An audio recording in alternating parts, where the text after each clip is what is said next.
My name is Nathaniel Foster, but most people just call me Nate. I'm a software engineer, and I've spent the past 10 years building not just a career, but a life I thought was perfect. Megan, my wife, was a real estate agent with a natural gift for connecting with people. Her smile could light up a room, and her energy was contagious. From the moment I met her at a friend's barbecue back in college, I knew she was the one. She had a way of making you feel like you were the most important person in the world, even if you had just met. She was easy to talk to, and there was something about her that made me feel completely at ease, like everything was going to be okay as long as we were together. We started dating, and before long we moved in together, and the rest just felt inevitable. We bought our first house in San Francisco, a cozy little place nestled in a quiet neighborhood. We filled it with love, laughter, and plans for a future that seemed so bright. Our friends would often joke about how we were the couple everyone else envied, and to be honest, I felt like we were living that dream. Megan and I had a strong relationship. There were moments of frustration, of course, but we worked through them. We had our ups and downs, but nothing felt too big to overcome. Our connection was solid, or so I thought. We had 2 kids, Sophia, who was 9, and Dylan, who was 7. They were the light of our lives. I remember the day Sophia was born like it was yesterday. The way her tiny fingers curled around mine when I first held her. It was like time stopped. Dylan followed shortly after, a bundle of energy from the start. I couldn't imagine my life without them. I often found myself looking at Megan, watching her interact with the kids and thinking, this is it. This is happiness. This is everything I ever wanted. We didn't need a perfect house or an extravagant lifestyle. What we had, each other and our family, was all that mattered. I'd come home after long days of work, and Megan would be there holding down the fort. She'd have dinner ready, the kids would be doing their homework, and life would continue on in this seamless rhythm. We had our routines, our traditions. On weekends, we'd take the kids to the park, sometimes get ice cream, and just be. I had everything I needed, everything I could ever dream of. Megan and I would talk about our future, about the family we were raising, about the dreams we were building. She was ambitious, and I admired that about her. She wanted more, not for herself, but for all of us. We spoke about the possibility of expanding our family, maybe having another child someday. We spoke about trips we'd take when the kids got older. But despite all the dreams we shared, something nagged at the back of my mind, a feeling that I couldn't quite place. It wasn't anything obvious, just subtle, fleeting moments where I would catch Megan looking at her phone a little too long or her conversations with colleagues lasting just a bit too long. But those were small things, hardly enough to set off alarm bells. I brushed them aside as nothing more than the natural ebb and flow of life. I thought to myself, we're fine, we're happy. But deep down, a small voice, buried beneath the layers of my own contentment, whispered that perhaps things weren't as perfect as they seemed. That nagging feeling grew quieter over time as I drowned it out with the busyness of our lives, the demands of work, and the joy of family. Life was moving fast, and I had no reason to question it. The moments I did stop to think, I told myself I was overthinking, that the stress of work was catching up with me. Or maybe it was just the stress of balancing everything, a job, 2 kids, a marriage. It wasn't uncommon for couples to go through phases where things felt distant. But in my heart, I knew this was something different. I just couldn't put my finger on it. Still, I didn't give it much thought. I was too caught up in the joy of family life, the laughter, the noise, the chaos that made everything feel alive. I would later come to realize that these were the moments I should have paid attention to, the moments when my gut was telling me something wasn't right. But in the blur of everyday life, I let it slip away. At that point, I couldn't have known that the very foundation of my perfect life was about to be shattered. There are moments in life when everything seems to slip out of focus, like the sharp edges of reality become blurred and your world starts to tilt just slightly off balance. I didn't know it then, but that feeling had been creeping in for months. It started out small enough that I could easily brush it off. Megan, who had always been so present, so attentive, began to act differently. Little things at first. She'd leave her phone face down on the counter, a habit she never had before. I would see her glance at it, quickly turn it away when I walked into the room. At first, I chalked it up to a busy schedule, or maybe just a personal habit she had picked up. After all, she was busy with work, with clients, and with the kids. But the nagging feeling didn't go away. I caught her in moments of distance, not physically, but emotionally. I would talk about our day, ask her how things were going at work, and sometimes she would seem distant, almost distracted, like her mind was elsewhere even when her body was sitting right next to me on the couch. It was hard to pinpoint exactly when it all started to feel wrong. I remember one evening, after a long day, I was sitting on the couch, catching up on some work emails, when I noticed Megan wasn't really paying attention to the kids' school project. She would glance at her phone, then back at the kids, and then back at her phone. The pattern was subtle, but there was something in her eyes that made me pause. She didn't seem present in the way she used to be. I didn't confront her right away. I wasn't sure what I was feeling. Was I just imagining things? Was I overthinking it all? She had been working late a lot recently, meeting clients and juggling more than usual. It seemed like she was overwhelmed, and I figured I'd give her space. But when I came home early one Thursday afternoon to surprise her, I was struck by a sight that no amount of rationalizing could explain away. Megan's car was in the driveway, but the garage door was closed. The house was eerily quiet. Normally, she would leave the door open when she was home. It was her way of letting the house breathe. I parked my car and walked toward the door, but something made me pause, my hand on the doorknob.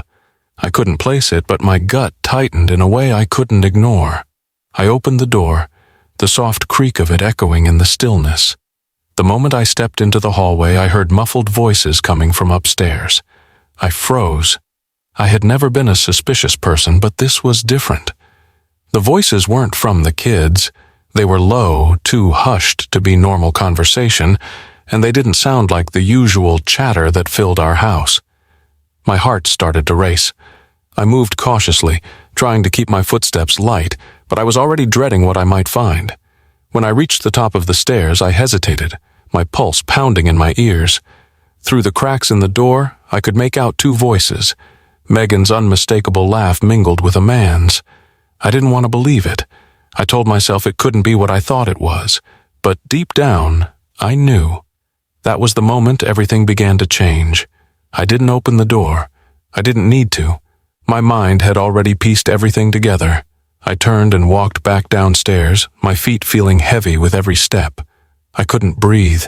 The thoughts in my head started to spiral, each one more destructive than the last. I kept replaying those sounds in my mind. Megan's voice, the laughter, and that man's voice that didn't belong in our home. I stood in the kitchen for what felt like an eternity, staring at the counter, unable to process what was happening. My hands shook as I picked up my phone. I thought about calling her, asking her, confronting her right then and there. But I knew, deep down, that I needed more than just words. I needed to see the truth, even if it tore me apart. I was caught in a whirlwind of emotions, anger, disbelief, humiliation, and a deep, crushing sadness that pressed down on my chest. The hardest part was knowing that I had ignored the signs for so long. I had trusted her completely, never even questioning the little things that didn't add up. It felt like I had been living in a dream, and now, that dream was crumbling around me. I left the house, not knowing where I was going or what I was doing. I needed space, time to think. My heart was pounding in my chest, and all I could hear were the echoes of that laughter in my head. The laughter that wasn't meant for me. I didn't want to believe it. I didn't want to face what was happening. But deep inside, I knew that something had changed, and nothing would ever be the same again. I don't think you can ever truly prepare for the moment when the truth hits you square in the face. I certainly wasn't ready for it. My mind had been fighting against the growing suspicion for days, maybe even weeks, but I still refused to confront it. Deep down, I thought I could ignore the signs, convince myself I was overreacting, that it was just stress or a phase we were going through. But then, it happened. The moment I had feared, yet knew was inevitable. That afternoon, I decided to take the rest of the day off. Work had been weighing heavily on me, and I figured some time away from the office would help clear my mind. I didn't mention it to Megan. I wanted to surprise her. After all, I thought, she'd probably appreciate having a quiet afternoon to herself. As I pulled into the driveway, everything seemed normal at first. The house was quiet, too quiet. My eyes scanned the familiar surroundings, the lawn, the front door, but something felt off. I walked inside, expecting to find Megan either busy with some work or unwinding from her day, but there was a chill in the air, a tension that I couldn't shake. I noticed her phone on the kitchen counter. It was face up, which was odd. Megan was always careful about her phone, especially when we were together. She kept it close to her, often turning it face down to avoid distractions. It was a small detail, but it stuck with me. My gut was telling me something, warning me that I had already entered a place where trust no longer existed. I walked deeper into the house, and the familiar sound of Megan's laughter reached my ears. But it wasn't the laughter I had grown used to, the warmth, the joy. It was different. It was colder, distant. And it wasn't just Megan. I froze in my tracks. The voice that replied to her wasn't mine. It wasn't the kids. It was too low, too intimate. Charles Hammond, her boss. The man who she had spoken of with such admiration in recent months. The man I had always thought of as a good guy. I knew he had been calling her late at night for work discussions, and I had never questioned it. But now, hearing his voice so clearly through the walls, I knew this wasn't just professional anymore. It was personal. Very personal. My heart began to race. I wanted to run, to leave, to ignore the pounding in my chest and the deep, gnawing ache in my gut. But my legs didn't listen. I walked quietly toward the stairs, toward the master bedroom. The sounds of laughter and murmurs grew louder as I approached, each step heavier than the last. I stood outside the door for what felt like an eternity. Part of me was begging for it to be some kind of mistake, but the other part of me knew. I knew what I was about to see, and I didn't want to. But it was too late. I couldn't unhear what had already been said. I pushed the door open slowly, and there they were. Megan, Charles, together. In that moment, time stood still. I wasn't sure if my body was numb from the shock or if my brain had just refused to process the sight in front of me. The bed was a mess. Her blouse was half undone, and his hand was resting too intimately on her back. They didn't even notice me at first. It wasn't until I cleared my throat, trying to regain control of the churning storm inside me, that they turned to face me. Megan's face drained of color. Her eyes, wide with disbelief, met mine. For a moment, she looked like a deer caught in headlights, but then something shifted. A flash of guilt? Fear? It didn't matter. It was there, unmistakable. I couldn't move. The room felt suffocating, the air thick with betrayal. I should have said something, confronted her, demanded answers, but instead I stood there, speechless, my world shattering with every passing second. Charles was the first to speak, his voice laced with arrogance. "Nate, I didn't expect to see you home early." I couldn't comprehend his calm demeanor. He was casual, as if this wasn't the end of everything, as if the years of trust, of shared moments didn't just evaporate in front of me. Megan, on the other hand, just stared at me. Her lips parted as if she were about to say something, but the words didn't come. She knew. I could see it in her eyes. She knew this was it. I didn't say anything for what felt like an eternity. I didn't know what to say. I had so many questions, but no words seemed adequate. The pain, the confusion, the anger all surged through me like a flood. I wanted to scream, to shake her, to demand to know how this had happened, how she could do this to us, to me. But I stayed silent. I can explain, Nate, Megan finally whispered, her voice trembling. But her words didn't matter anymore. There was nothing she could say that would change what I had seen. The truth was right there in front of me. I turned away, my body moving on autopilot. I walked out of the room, down the stairs and out the door, slamming it behind me. I didn't know where I was going or what I was doing, but I knew I couldn't stay there. Not in that house. Not in that life. Not anymore. Everything was gone. My wife, my family, my trust. It was all slipping away, unraveling faster than I could grasp it. And in the distance I could still hear her voice calling my name.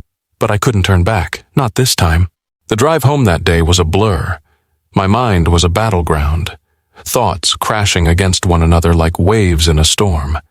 The scene in the bedroom kept replaying in my mind. Megan and Charles. The way their laughter echoed in my ears, how they looked at each other, how she looked at him. There was no denying it anymore. The trust I had in Megan, in everything I thought we built together, was gone. I couldn't go home. I couldn't face the house we'd shared for years, the memories of our life that were now tainted with betrayal. So I drove, letting my hands grip the steering wheel tightly, knuckles white with fury. I had to get out. I didn't know where I was going, only that I couldn't be in that place, not with that pain crushing my chest. But as I drove, something began to shift. A small part of me, buried deep under the weight of grief, began to think more clearly. What do I do now? I asked myself.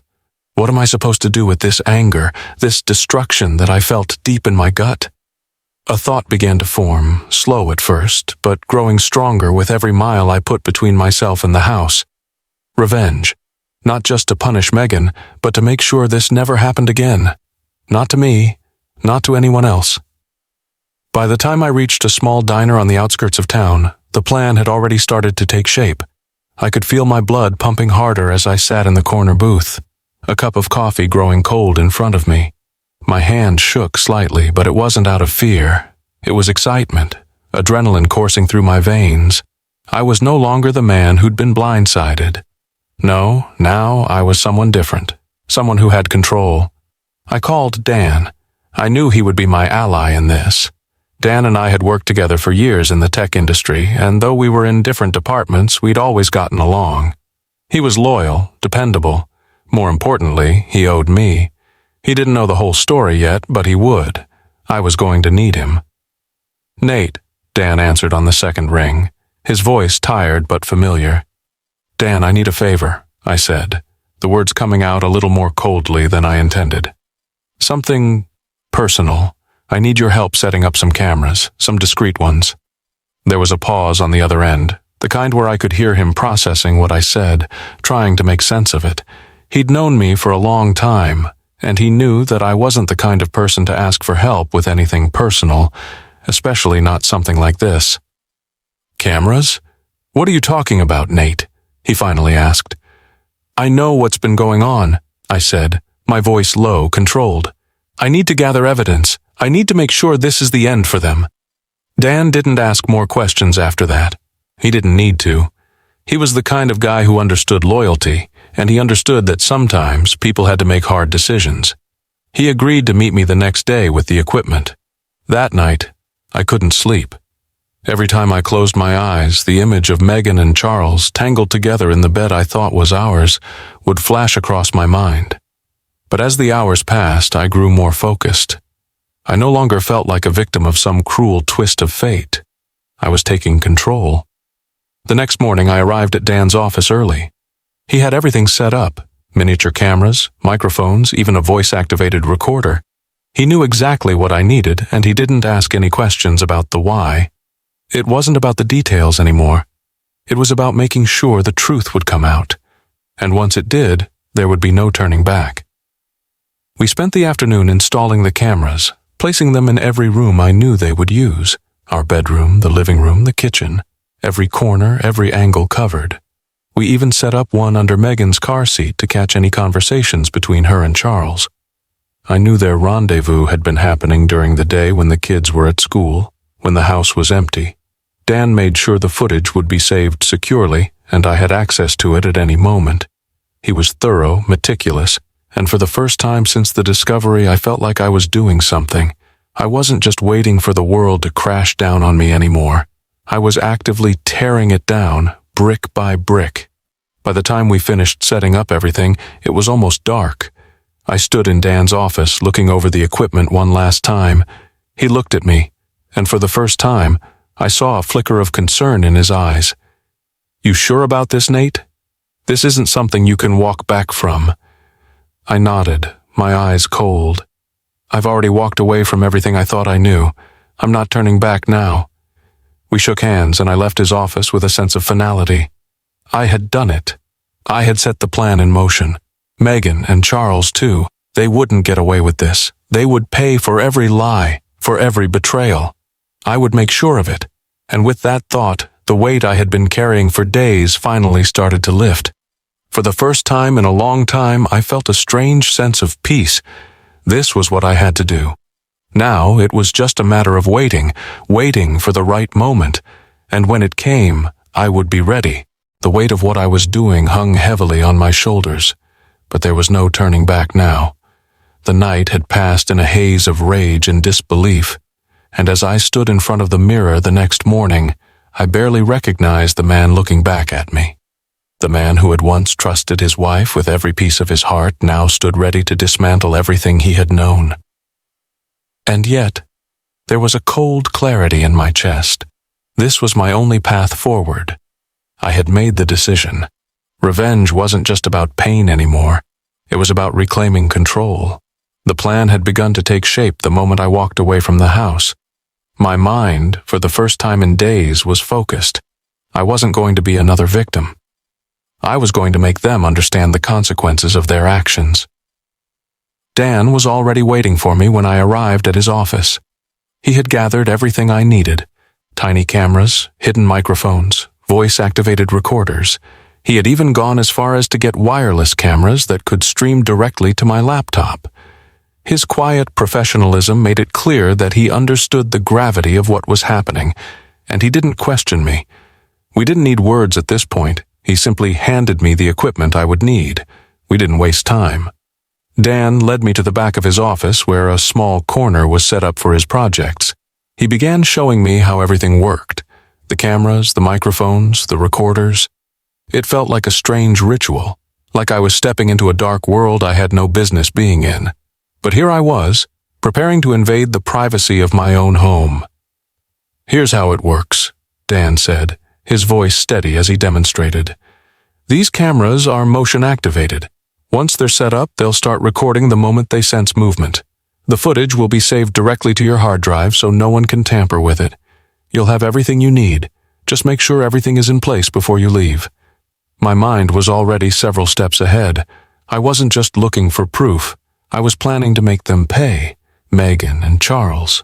They would feel the weight of their betrayal. They wouldn't get away with this. Not like the others did. No one was going to forgive them, not when I was through.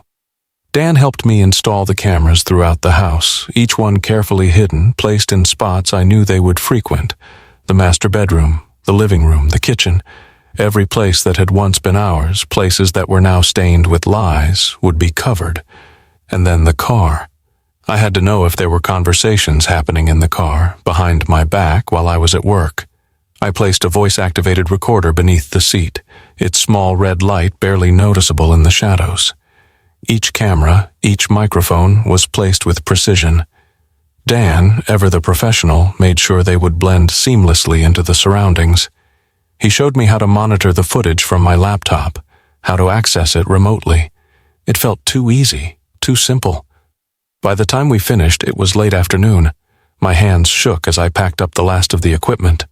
There was something almost surreal about it all. I had become the man I never thought I would be. The one who had to spy on his wife. The man who had to dismantle everything in order to expose the truth. Dan handed me the last piece of equipment, a small, unassuming recorder. "You'll need this," he said, "to capture any conversations between them. It's the only way you'll get the full picture."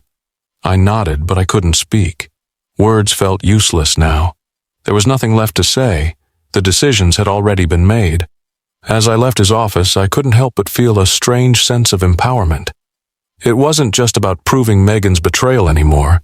It was about showing her that I wasn't the fool she thought I was. It was about her understanding the consequences of her actions. I wasn't going to let her get away with this. I wasn't going to let them get away with it. When I arrived home, the house felt suffocating. It looked the same as it always had. Quiet, calm, a space filled with memories of happier times. But now, every inch of it felt like a battleground. I moved quickly, installing the final camera and setting the recorder beneath her car seat. My hands were steady now, even as my mind churned with thoughts of what was to come. I stepped back and surveyed my work, each hidden camera a silent witness to the truth I was about to uncover. Everything was in place. All that was left to do now was wait for them to make their move, wait for them to betray me again so I could capture it all. The silence in the house was deafening as I closed the door behind me. There was no going back from this. The pieces were set, the trap laid, and when the time came, I would be ready. The morning arrived like an unwanted storm, heavy with the weight of what was to come. The air outside felt colder than usual, as if the world was bracing itself for the inevitable. I had waited for this moment with a strange mix of anticipation and dread. The trap had been set. The evidence was there. All that was left was for me to push the button, to expose the lies, the deceit, and the betrayal. I walked around the house one last time, checking everything. The bed, the kitchen table, the throw rug, each carefully positioned in the front yard. Each piece of furniture was a symbol of the life I had once shared with Megan. But now, they represented something else, a twisted reminder of her infidelity. The signs were already in place. The words were bold, unflinching in their truth.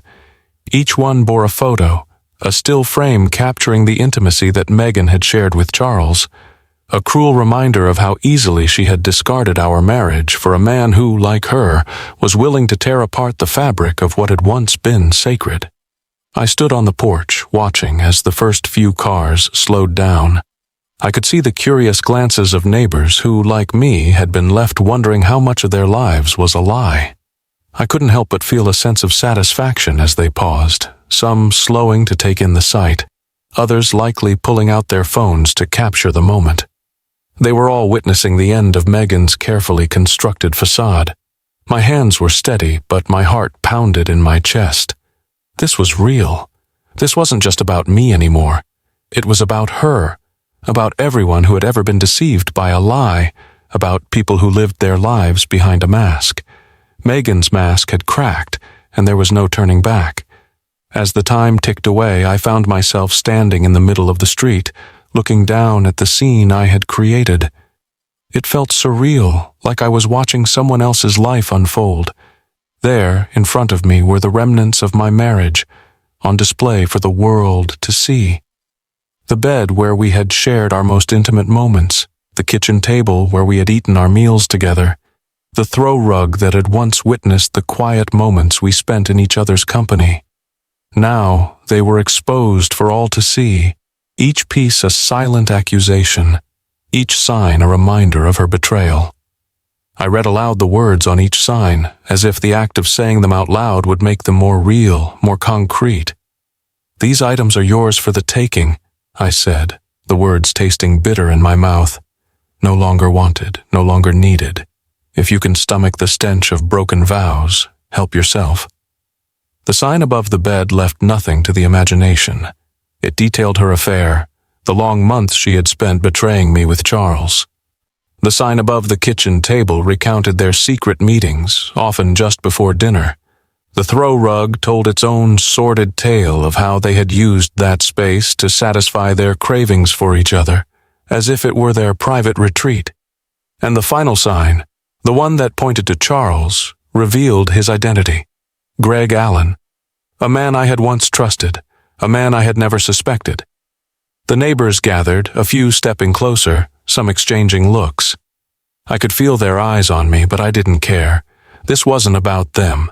It wasn't even about Megan anymore. It was about me, reclaiming control over my life, over the life that had been stolen from me. It was almost 5 o'clock. I knew she would be home soon, and I could already feel the tension building. I didn't know exactly what I was expecting from her. Screams, tears, denial, or maybe nothing at all. But I was ready. I had nothing left to lose. As her car turned the corner, I watched her slow down, her gaze falling on the scene in front of her. It was hard to miss the shock on her face, the way her hands gripped the steering wheel, the way her eyes darted from the signs to the photos and back again. She must have known, in that moment, that everything was out in the open, that the lies had been exposed, that the curtain had been pulled back to reveal the truth. I watched her expression change, her face draining of color as she took in the full extent of what I had done. She cried out, her voice breaking through the silence, "No! Oh God, no!" The crowd around us shifted, murmurs rising from the bystanders. I didn't care. I didn't care about their reactions, their whispers. I cared about one thing. Megan had seen it. She had seen what she had done, and it was too late for her to take it back. Our eyes locked. For a moment, time seemed to freeze. The disbelief in her eyes mirrored my own, and yet it was different. I wasn't the one who had been betrayed anymore. I wasn't the one left in the dark, wondering why my marriage had crumbled. Now it was her turn to feel that helplessness.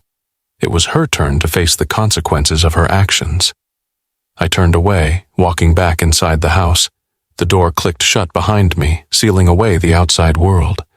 But as I stood in the silence, a strange sense of satisfaction filled me. I had done it. I had exposed the truth, and there was no coming back from it. I could hear the sound of her car pulling into the driveway, the familiar hum of the engine that used to bring me comfort, now sending a wave of anxiety through my chest. I stood by the window, watching her approach, knowing what was about to happen, but feeling completely unprepared for it. The air in the house felt thick, almost suffocating, and the silence felt like it was pressing in on me from all sides. She pulled to a stop, her eyes immediately drawn to the sight in front of her. I didn't need to look to know what she was feeling. The shock on her face was clear, even from the corner of the room. I could feel the weight of her gaze, like she was searching for something, some explanation, some way to make sense of the chaos I had just unleashed. For a moment, she didn't move. She just sat there, frozen, staring at the scene I had orchestrated. I saw her hand grip the steering wheel tighter, knuckles white with tension. The reality of the situation was starting to hit her. She knew, just like I did, that everything was now exposed. Then came the sound I had been dreading, the desperate gasp, a faint whisper of disbelief, followed by the words that escaped her lips. "No, oh God, no." I could feel the sudden rush of emotion hit me as I watched her. Part of me wanted to feel satisfaction, to feel the rush of triumph, but what I felt instead was a deep, hollow emptiness. Seeing her like this, broken, exposed, did nothing to heal the wounds I had been carrying. It didn't make the pain go away. It only reminded me of how much I had lost. I could see her struggling, her eyes darting from the signs to the photographs, from one piece of furniture to the next. Each one seemed to hit her harder than the last. I knew the images on those signs. The photos of her and Charles were searing into her, tearing apart the illusion she had lived in for so long. She finally stepped out of the car, her body moving as though she was in a daze, the weight of her own guilt dragging her down. I watched her approach the front yard, her face pale, her steps unsteady. It was as if she was walking toward her own execution, and in a way, she was. Her gaze flicked toward me, locking onto my eyes as she reached the first sign. For a brief moment, there was nothing, just the deafening silence between us. Her mouth opened, but no words came out. The shock was too much, the reality too impossible to grasp. I had thought I would feel victorious at this moment, but instead I only felt a crushing wave of sadness. The woman I had loved, the mother of my children, the person I had trusted above all else, was standing in front of me, devastated by the truth I had made sure she saw. "Megan," I said, my voice calm but distant, detached from the storm of emotions swirling inside me. She looked at me, tears beginning to fill her eyes, her face twisted with disbelief. "How long?" I asked, though I already knew the answer. It didn't matter. She shook her head, her voice trembling as she tried to speak. I never meant for this to happen. I never wanted to hurt you." The words were empty, hollow, and they did nothing to soothe the ache inside me. She had made a choice. She had betrayed me with a man she worked with every day, someone I trusted. All the apologies in the world wouldn't change that. I watched as she dropped to her knees in front of the bed, the very place where we had once shared our most intimate moments. Her sobs were raw, desperate, as if she was trying to purge the guilt that was now suffocating her. "I'm sorry, Nate. I'm so sorry," she whispered between sobs, her voice barely audible.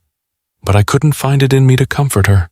I couldn't find it in me to pretend that everything would be okay, that we could somehow move past this.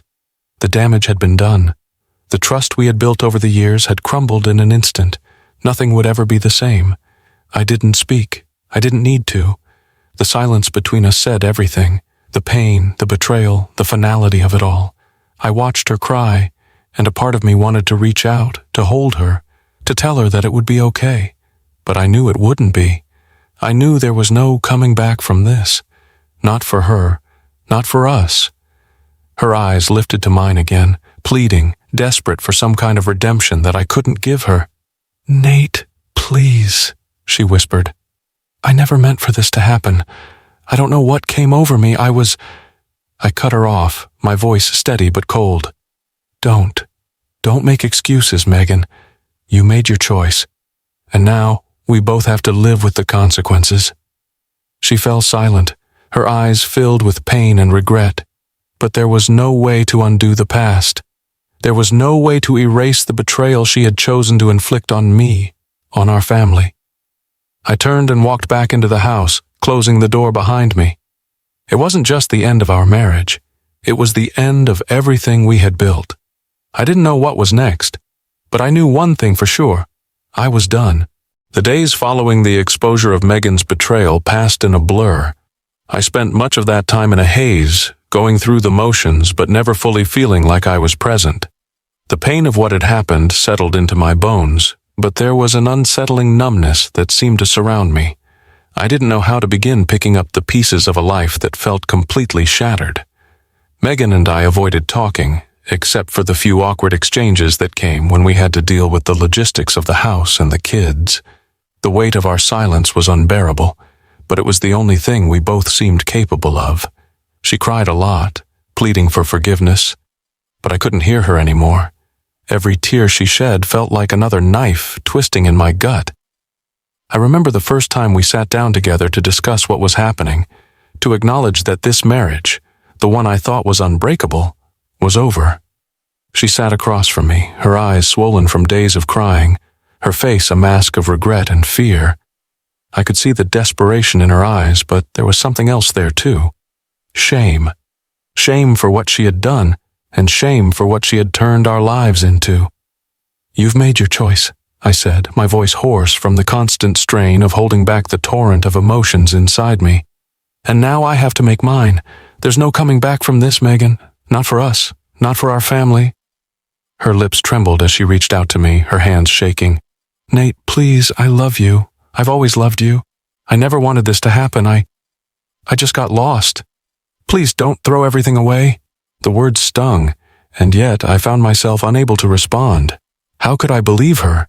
How could I believe anything she said after everything I'd seen? The trust we once shared had crumbled, and there was no way to rebuild it. It was gone, irreparably broken.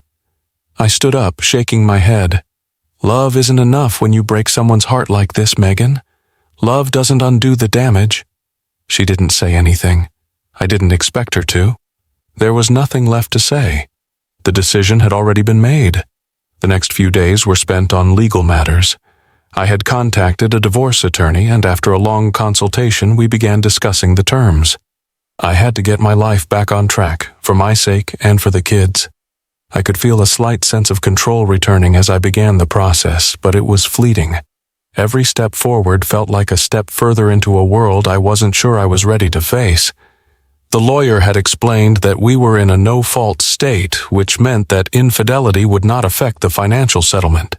It would be a matter of dividing our assets, deciding on custody of the children, and figuring out how we would move forward with our lives apart from each other. But even though the law didn't care about betrayal, I couldn't shake the anger that surged through me as I signed the papers, the finality of it sinking in with each stroke of the pen. I had to fight for what I wanted, for what was right. I wasn't about to let Megan walk away with everything as if nothing had happened. And I wasn't going to let her manipulate me into feeling guilty for standing up for myself. I'd been blindsided, and now I had to ensure that I protected myself, the kids, and the life I had left. The next meeting was just as cold. Megan and I met at the attorney's office to go over the details. She looked different now. The woman I had once known was gone.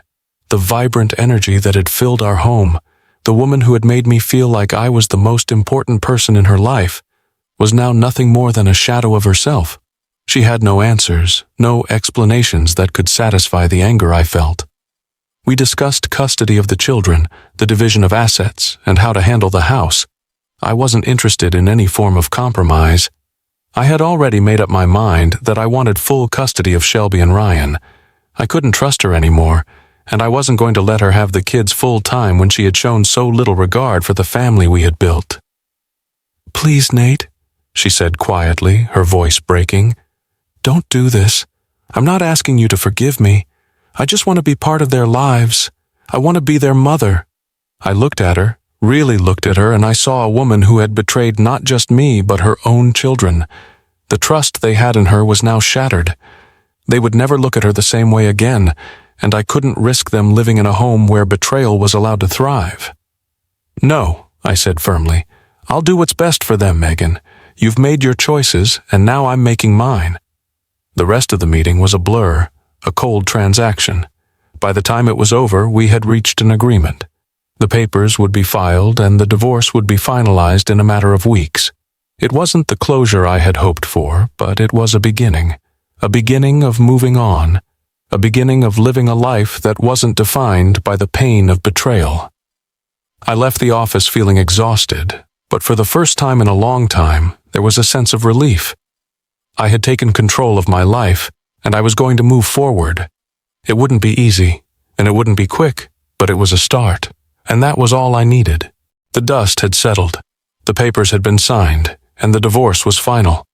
My life was no longer bound by the woman who had promised to love me, and the man who had betrayed the trust I'd placed in him. But while I was beginning to piece my life back together, their world was crumbling.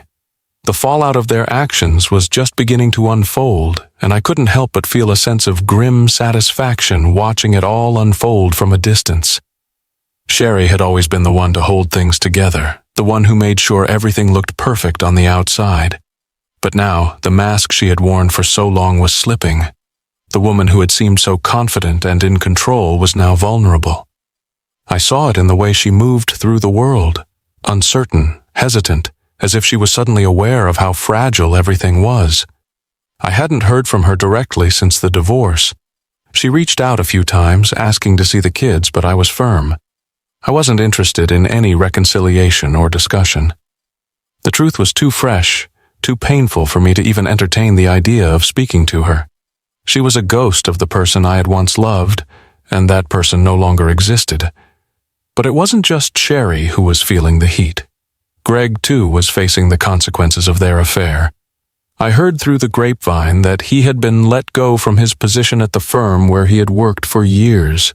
Apparently, his actions had caught up with him. They had a moral clause in the company's bylaws, and when it became public knowledge that he had been involved in an affair with a married woman, his colleagues turned their backs on him. The very people who had once trusted him now wanted nothing to do with him. It was the kind of poetic justice that made my blood run cold. Greg's wife, too, had learned the truth. I had made sure of that. The photos, the recordings, everything I had gathered during those long weeks of surveillance, I made sure they found their way into her hands. I don't know what she did with them, but I knew one thing for sure. She wasn't going to stand by him. Not after what he had done. Not after the betrayal he had so carelessly inflicted on both of us. I watched as their lives slowly unraveled. Greg, once the confident businessman, was now floundering, unable to land a new job. His reputation had been destroyed, and his family was fractured beyond repair. I could only imagine what it felt like to be on the receiving end of the kind of betrayal that he had so freely dished out. The smug confidence he had once carried with him was gone. His world had collapsed, and now he had to face the consequences. But Sherry's downfall was more complicated. She had always been a woman who prided herself on her appearance, on the way she was seen by others, and now the public had seen her for who she truly was. The person she had hidden behind for so long had been exposed, and it was something she could never take back. Her friends began to distance themselves. The social gatherings that had once been a regular part of our lives became sparse. She was no longer the life of the party, the woman everyone admired. She had become a pariah in a town where appearances mattered more than anything. I saw it in her eyes when she came to pick up the kids. There was no longer the same confidence in her walk, no longer the same brightness in her smile. It was gone. She tried to make amends with the kids. She was still their mother, and part of her knew that she needed to maintain some semblance of a relationship with them, but I wasn't going to make it easy for her. She had destroyed their perception of family, of trust. They were hurt, and they had every right to be. I wasn't going to let her slide back into their lives as if nothing had happened. I had my own battles to fight, custody arrangements, financial settlements, but I also had something else. I had the satisfaction of knowing that they were paying the price. Watching their lives fall apart was bittersweet. It didn't heal the wound in my chest, but it brought me a measure of justice. The pain wasn't as raw anymore, and as time passed, the clarity I had once lacked began to return. I was no longer the man who had been blindsided. I was the man who had taken control. But even as I moved forward, the lingering bitterness of their betrayal stayed with me. The anger had dulled, but the scars remained. Watching Sherry and Greg struggle didn't bring me happiness. It didn't fix anything. It only confirmed that betrayal had consequences. They had to live with the wreckage they had created, just as I had to live with the aftermath of their choices. I often thought about the children, Shelby and Ryan. The pain of their mother's actions weighed heavily on me. They didn't deserve this. They didn't deserve the brokenness, the confusion, the shattered trust. I couldn't undo what had been done, but I could make sure they grew up knowing that their father loved them no matter what. I could give them the stability and the care that their mother had failed to provide. In the end, Sherry and Greg got what they deserved. Their relationship had crumbled, their reputations were ruined, and their lives were no longer the perfect picture they had once been. But as much as I wanted to revel in their downfall, I found myself focused on something more important: my children, my future. And that, I realized, was what truly mattered. What do you think of Nate's actions in this story? Do you believe revenge was the right way to handle the betrayal? From which region are you watching this video? Let us know in the comments. If you enjoyed this story, be sure to subscribe to the channel and turn on notifications to follow all our future stories. Don't forget to check out more heartwarming tales by clicking here on the end screen.